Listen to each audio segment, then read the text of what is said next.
데살로니가 후서 3장 1절에서 18절까지입니다. 어제는 유튜브가 무슨 이유인지 연결이 중간에 끊겨져서 예배를 드리다 말았습니다.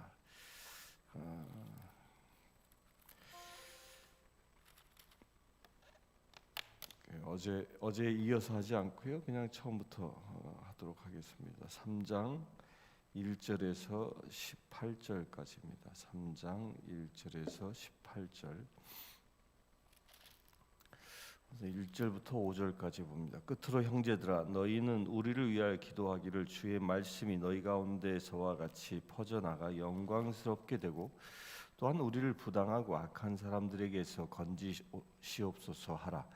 믿음은 모든 사람의 것이 아니니라. 주는 미쁘사 너희를 굳건하게 하시고 악한 자에게서 지키시리라.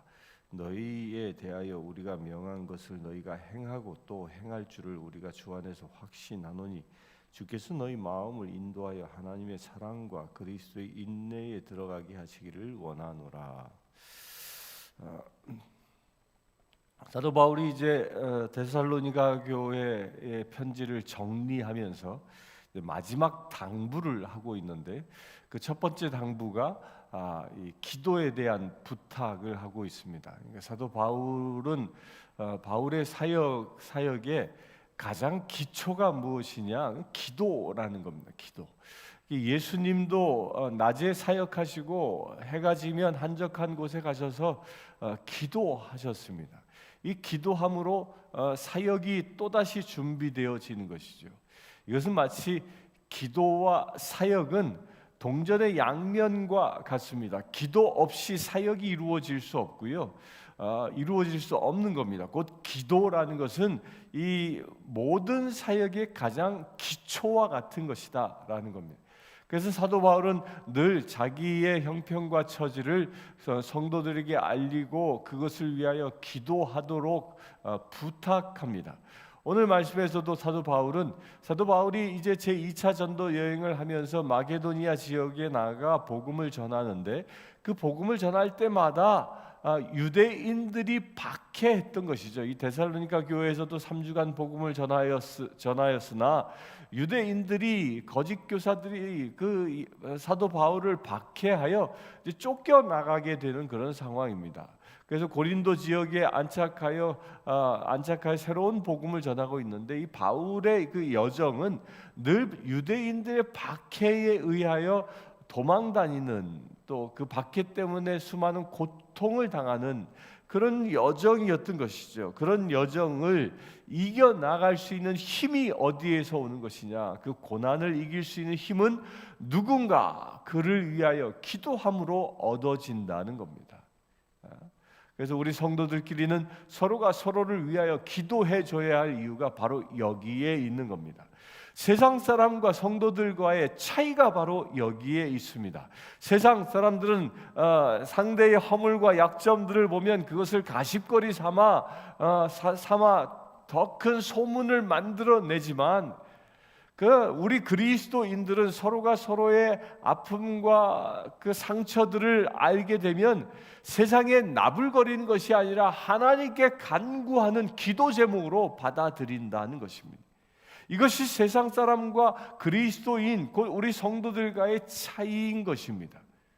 그렇기 때문에 이런 신뢰 관계가 형성되어져 서로의 아픔을 서로 토로하고 그리하여 서로 함께 기도하는 관계가 맺어지는 것, 이것이 진정 그리스도의 몸된 지체의 관계인 것입니다. 우리 성신교회 모든 성도님들이 이런 관계로 부름받았음을 믿으시길 바랍니다. 그냥 누군가의 아픔을 듣고 상처를 듣고 이 고통을 듣고 그러면 주님 앞에 무릎 꿇어 기도하라는 그 사인인 줄 아시고, 어느 형편과 처지에서든지 하나님 앞에 기도할 수 있는 저와 여러분들 되길 바랍니다. 그렇게 기도할 때 하나님은 우리를 하나 되게 하시고, 우리가 그렇게 기도할 때 하나님은 우리 교회를 통하여 하나님의 역사를 나타내 보여주시기 때문입니다. 또한 이어서 사도 바울은 부탁하기를 4절에 우리가 명한 것을 너희가 행하고 행할 줄을 주 안에서 확신하노니, 행하고 행하라. 곧 사도 바울이 가르쳐준 말씀들이 머릿속에만 있는 것이 아니라 행동으로 옮겨지면서 실천하는 그런 믿음이 되라는 것입니다. 곧 믿음대로 살라는 것입니다. 믿음 생활을 하라는 것입니다. 신앙 생활을 하라는 것입니다. 믿음 따로 삶 따로가 아니라 믿음과 삶이 일치되라는 것입니다. 이것이 사도 바울이 데살로니가 교회의 두 번째 권고하는 것이죠. 우리 신앙인들은 바로 이것이 굉장히 중요한 덕목입니다. 우리는 살아가면서 입으로만 예수 그리스도가 구주됨을 고백하는 자가 아니라 우리의 삶을 통하여서도 분명히 예수 그리스도가 나의 구원자임이 나타나져야 한다는 것입니다. 제가 일본에 꽤 많이 다니면서 복음을 전했는데요. 일본에 갈 때마다 느껴지는 건 뭐냐면, 저 사람들은 기독교인 수가 1% 정도밖에 되지 않는데 어떻게 기독교인들처럼 살아가지라는 의문이 듭니다. 그들은요, 신발을 벗고 들어가는 곳에는 너나 할 것 없이 신발을 나갈 때 신기 좋게 딱 가지런히 다 정리합니다. 뭐 어린 아이든 할아버지 할머니든 관계없이 오와 열을 맞춰서 쫙 정리해 놓습니다. 그 어느 집을 가든지 흐트러져 있지 않습니다. 다 정리하고 또 남에게 패기치지 않고. 그래서 그들은 사람들이 많이 모여 있는 큰 소리 떠들지도 않고요. 전화를 해도, 이 스마트폰으로 전화를 해도 사람들이 많은 곳에서 전화벨이 울리면 조그마한 소리로, 아니면 사람들이 없는 한적한 곳으로 이동해서 그곳에서 전화합니다. 다른 사람에게 폐를 끼치지 않기 위하여. 그런 배려를 하는 것이죠. 어떻게 저렇게 살아갈 수 있을까? 그러니까 그들에게 복음 전하기가 쉽지 않습니다. 우리가 그들처럼 그렇게 살아낼 때 복음이 전해질 수 있게 되겠지요. 그러면서 그런 생각합니다. 한국의 기독교인들과 이 일본의 불신자들의 삶을 한번 비교해 보면 하나님이 어떤 걸 더 기뻐하실까? 한국의 기독교인들은, 우리 그리스도인들은 입으로는 구주를 믿는다고 하면서 삶이 세상 사람과 조금도 다르지 아니한 사람들이 얼마나 많은지 모릅니다. 그러나 저 일본 사람들은 예수를 알지 못함에도 불구하고 그들의 삶은 정말 성경적인 삶을 살고 있다면 하나님은 어떤 것을 더 기뻐하실까? 물론 구원받지 못한 일본 사람들을 불쌍히 여기실 겁니다. 그러나 표면적으로 보면 우리가 그들을 본받아야 한다는 것입니다. 말씀을 받았으면 말씀대로 사랑할 수 있어야 되고요, 이웃을 배려할 수 있어야 되는 것이죠. 곧 이타적인 사랑을 행하며 살아가는 그런 삶의 모습이 우리 그리스도 안에 있어야 한다는 겁니다. 사도 바울은 데살로니가 교회에 이것을 요구하고 있었던 것입니다. 나의 편의를 위해서 사는 것이 아니라 우리의 이웃의 편의를 위하여, 그들을 위하여 내가 희생하며 사는 것이 우리 그리스도인의 삶의 태도다라는 것입니다.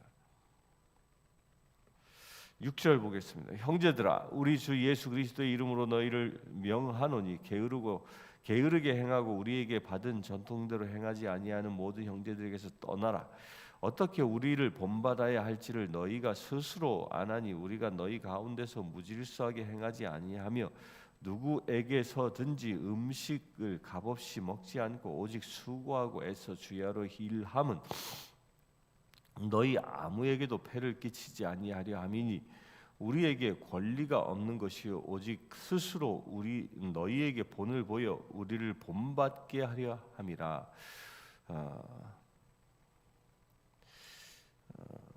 우리가 너희와 함께 있을 때에도 너희에게 명하기를 누구든지 일하기 싫어하거든 먹지도 말게 하라 하였더니 우리가 들은즉 너희 가운데 게으르게 행하며 도무지 일하지 아니하고 일을 만들기만 하는 자들이 있다 하니 이런 자들에게 우리가 명하고 주 예수 그리스도 안에서 권하기를 조용히 일하여 자기 양식을 먹으라 하노라.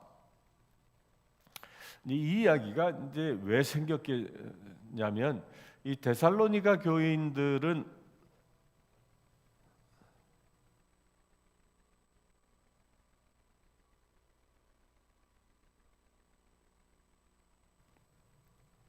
죄송합니다. 데살로니가 교인들은 주님의 재림을 앙망하며 살았던 사람들입니다. 지금이라도 곧 주님이 오실 것처럼 살았던 사람들입니다. 그러다 보니까 어떤 폐해가 생겼냐면 일을 하지 않는 겁니다. 일하지 않고 그냥 주야로 교회에 와서 머물기만 하는 것이죠. 이제 이런 것을 보고 게으른 자라고 이 바울은 얘기합니다. 주님의 날이 올 때에 어떤 사람들이 들리움 받느냐? 어떤 사람이 들림 받아요? 지금 내가 살아가고 있는 이 삶의 현장에서 최선을 다하여 일하는 사람, 그 예수 그리스도의 말씀대로 행하며 살아가는 사람이 주님께 들리움 받는다라는 겁니다. 예수를 구주로 영접하여 말씀을 행하고 행하는 사람, 이런 사람들이 주님의 나라에 들어가는 것이지, 모든 삶을 다 포기하고 기도원으로 산속으로 그렇게 독야청청 홀로 있는 이런 사람들은 하나님의 나라에 들어갈 자격이 없다라는, 그런 사람들을 뭐라고 얘기해요? 게으르다라고 얘기합니다. 왜 이 게으른 것이 죄냐면, 주님의 날이 언제 올지 모르지만 그 오는 날까지는 누구나 다 일을 해서 먹고 살아야 합니다. 그러나 교회 공동체 안에서 일하지 아니하고 게으른 사람이 생긴다면 누군가가 그를 대신해서 일해서 그의 필요를 채워줘야 하기 때문인 거예요. 그래서 서로에게 신세 지는 자가 아니라 서로를 섬기는 자 되어져야 하기 때문인 겁니다. 그래서 우리 그리스도인들은 넌 크리스찬들보다 더 열심히 부지런히 일할 수 있어야 합니다. 자기 주변을 잘 정리하고 열심히 일해서 자기 몫은 자기가 챙길 수 있는, 그리고 또한 이웃까지도 섬길 수 있는 그런 넉넉한 부지런함이 우리 안에 있어야 한다는 겁니다. 게으름은 적그리스도적인 행위라는 것을 분명히 깨달을 수 있게 되길 바랍니다. 13절 봅니다. 형제들아, 너희는 선을 행하다가 낙심하지 말라. 누가 이 편지에 한 우리 말을 순종하지 아니하거든 그 사람을 지목하여 사귀지 말고 그로 하여금 부끄럽게 하라. 그러나 원수와 같이 생각하지 말고 형제같이 권면하라. 말씀에 순종하지 아니하는 사람들을 지목하고 사귀지 말라라는 것은 거리를 두라라는 겁니다. 그들에게 동화되지 말라는 겁니다. 이 사람은 좋은 일을 하는데 좋은 습관을 들이기는 굉장히 어렵습니다. 그러나 나쁜 습관을 들이기는 아주 내가 특별히 노력하지 않아도 저절로 되는 것이 우리 인간입니다. 왜 그렇습니까? 우리는 죄인으로 태어났기 때문입니다. 그렇기 때문에 말씀에 순종하지 아니하는 그런 그룹들이 있으면 일정 정도 거리를 두라는 겁니다. 그러면서 뭐 하라? 거리를 두면서 그들을 정죄하는 것이 아니라 그들을 권면하라는 겁니다. 올바로 살아갈 수 있도록 게으른 사람을 권면하여 부지런한 사람 되게 하라는 그런 말씀인 겁니다. 그들을 원수처럼 비방하지 말고 원수처럼 대하는 것이 아니라 형제 같이 권면하여 함께 살아갈 수 있도록 인도하라는 그런 당부인 겁니다. 그들의 삶 속에 동화되는 게 아니라 뭐하라? 그들을 다시 건져내는 자 되라는 그런 권면인 것입니다. 우리 그리스도인들은 세상 사람들과 동화되는 자가 아니라 세상 사람들과 구별되는 자인 것입니다. 제가 언젠가 말씀드린 걸로 기억하는데 미국에서 이 종교기관에서 부흥의 시기와 또 교회가 쇠락하는 시기 그 차이점을 연구해 보니까 교회가 부흥하는 시기는 교회가 정결성을 회복하고 거룩함을 회복하여 세상과 구별된 교회, 그리하여 모든 교회가 성도들에게 정말 많은 것을 요구하는 그런 교회, 그런 시대 때는 교회가 부흥합니다. 그러나 교회가 성도들에게 아주 적은 것을 요구하고 세상과 구별된 것이 아니라 오히려 세상화, 세속화 되어지는 그런 시대가 되니까 교회가 쇠퇴하더라 하는 겁니다. 이건 무엇을 얘기하는 겁니까? 우리는 세속화 되어지는 것이 아니라 거룩하게 되어지는 것입니다. 우리는 세상에 속해 있지만 하나님의 나라의 시민권자로 살아가는 것이지, 세상에 속하면서 세상의 법에 의하여 세상의 윤리대로 살아가는 존재가 아니라는 겁니다. 우리는 하늘에 속한 하늘의 시민권자이기 때문에 하늘의 법도대로 살아가는 자라는 것입니다. 그렇게 구별된 삶을 살아갈 때 우리 안에 부흥이 임하고, 그렇게 구별된 삶을 살아갈 때 하나님의 나라를 준비하는 저와 여러분들이 되어질 줄 믿습니다. 16절 18절 봅니다. 평강의 주께서 친히 때마다 일하며 너희에게 평강을 주시고 주께서 너희 모든 사람과 함께 하시기를 원하노라. 나 바울은 친필로 문안하노니 이는 편지마다 표시로서 이렇게 쓰노라. 우리 주 예수 그리스도의 은혜가 너희 무리에게 있을지어다. 아멘. 이제 바울은 이제 서신을 마무리하면서 데살로니가 교인들에게 그 축복의 인사로 정리합니다. 근데 이제 16절에는 주께서 친히 때마다 일하 17절에 나 바울은 친필로 문안하노니 이는 편지마다 표시로서 이렇게 쓰노라. 근데 이때 당시에 가짜 서신도 이렇게 돌아다녔던 것 같습니다. 그래서 사도 바울은 자기 친필로 쓰고 또 거기다가 지금으로 얘기하면 사인과 같은 그런 표시를 했다라고 얘기합니다.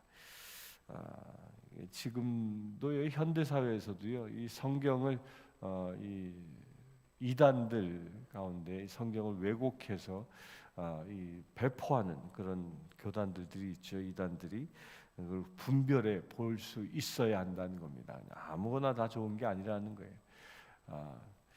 분별해서 올바른 성경을 볼 수 있게 되길 바랍니다. 그러면서 18절에 은혜가 너희 무리에게 있을지어다라고 축복합니다. 그러니까 우리도 이렇게 마지막 성도들끼리 만나고 헤어질 때 이런 축복으로 헤어질 수 있게 되길 바랍니다. 서로가 은혜가 서로에게 임하기를 축복하고 그를 위하여 기도하고, 그리고 다시 만나기를 또 소망하고, 이렇게 서로 축복으로 관계를 맺어가는 것, 이게 그리스도인의 관계인 것입니다. 함께 기도하겠습니다. 주 아버지 하나님, 오늘 주님께서 주신 말씀대로 서로 위하여 기도하라 말씀하셨습니다. 우리가 그 말씀을 붙잡고 살아가기를 원합니다. 우리 성도들 간에 그들의 아픔과 고통들을 본다면, 그들의 어려움을 본다면 그 모든 것들을 나의 기도 제목 삼아 골방에 들어가 부르짖어 기도하는 우리 되어지기를 원합니다. 말씀을 또한 행하며 살아가고 게으르지 아니하고 주님의 나라를 위하여 준비하며 살아갈 수 있는 거룩한 제들 되길 원합니다. 우리 주 예수 그리스도의 이름으로 기도드리옵나이다. 아멘. 지금 우리 주 예수 그리스도의 은혜와 하나님의 크신 사랑과 성령님의 감화 감동 교통 치유하심이 이 시간 예배하는 주의 사랑하는 모든 제들 위에 지금부터 영원토록 함께 하실지어다. 아멘.